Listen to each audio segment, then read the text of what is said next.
When Kobe slapped the floor, told that nigga, let's go one-on-one, and he passed it, he fucked up the whole tradition. That's Kevin Garnett saying one moment in an exhibition game changed basketball forever. Bro, he slapped floor on your ass, you supposed to nail his ass with the three, boom. Bitch ass nigga, what's up? Y'all supposed to go right there. Right. Lord didn't want none of that motion. Right. Swung that bitch here. Right. Get that. Damn. Don't nobody want to hear this? Yeah, I'm one of them gatekeepers, I can say this. And Right. ever since then, we've been off the trajectory. We went this way. He calls himself a gatekeeper, and what he's describing isn't just trash talk. It is a funeral of old school competitive culture, and it happened February 26, 2012, Orlando, Florida. So what exactly is Kevin Garnett talking about? Look, I know what you're thinking. It is just an all-star game, right? Who cares? But stick with me on this one.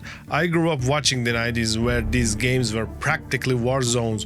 And when you look at back the context of 2012, you realize this wasn't just a pass. It was the exact moment we lost something we are never getting back. 8 months earlier, LeBron James had collapsed in the 2011 NBA Finals against a far less talented Dallas Mavericks team. The best player in the world averaged just 17.8 points per game. He looked passive, defeated, broken. The killer instinct debate was at fever pitch.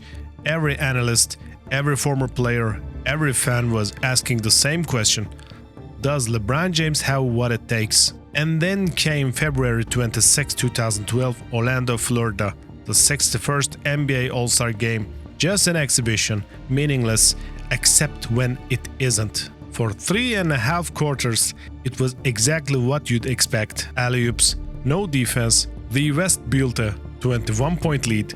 Kevin Durant was scoring at will. Kobe Bryant was hunting his record. And then LeBron James woke up. 23 of his 36 points came in the second half. He was unconscious from 3, 6 of 8 on the night.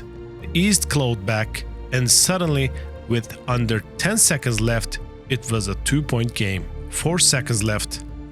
Ball swings to LeBron James. He's in 3-point range. He's been automatic all night, and Kobe Bryant is guarding him. Let's reconstruct this frame by frame, because what happened next became one of the most analyzed, most debated moments in modern basketball history. 4 seconds, LeBron has the ball in his hands. Kobe Bryant is right there, guarding him, daring him, and LeBron James doesn't shoot. Game over. West wins 152-149. And then Kobe Bryant did something that would be reported in newspapers across America the next morning. Even Carmelo, LeBron's teammate, his friend, couldn't believe it. That face says everything, and Kobe was disgusted. Even LeBron knew in that moment, he knew he'd made a mistake. Not a basketball mistake. He saw Wade open for a split second, but a mistake of pride, of manhood, of competition. This is what Kevin Garnett was defending. Not basketball strategy, not optimal shot selection. He is defending a code, the old school competitive code.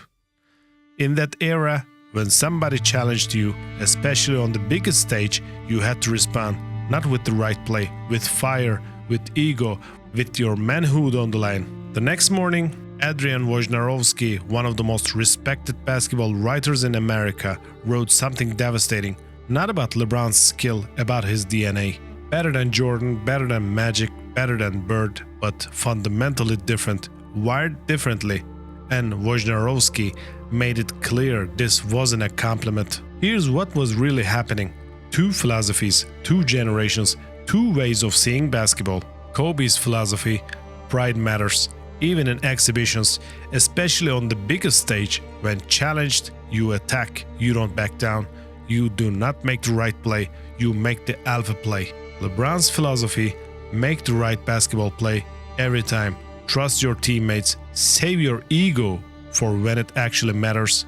In the playoffs, an all-star game, that is not the moment. Neither philosophy is wrong, but Kevin Garnett watched that night and knew Kobe's way was dying, and LeBron's way was the future.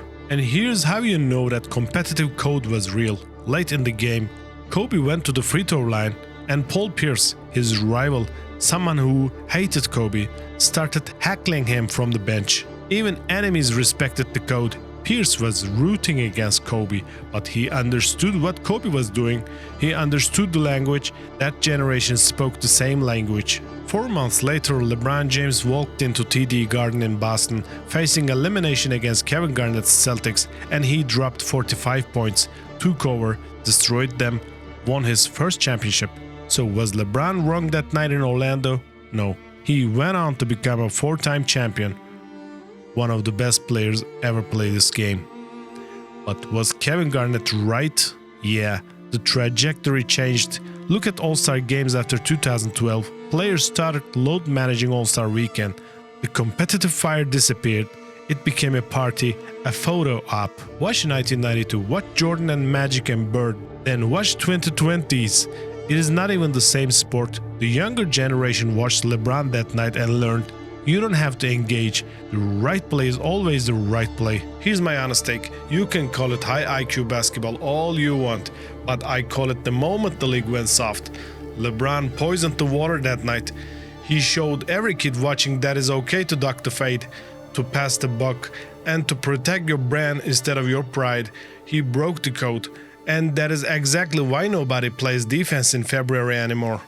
And Kevin Garnett saw it happening in real time. He saw the old guard, Kobe, Wade, Pierce himself trying to keep that fire alive, and he saw LeBron, the face of the new generation, extinguishing it with a cross-court pass. This wasn't about one play. It was about what that play represented, the death of pride in meaningless moments, the optimization of basketball, the end of ego-driven competition. Kevin Garnett wasn't exaggerating. The 2012 NBA All-Star Game, February 26th in Orlando, Florida, West beats East 152-149. Kevin Durant wins MVP.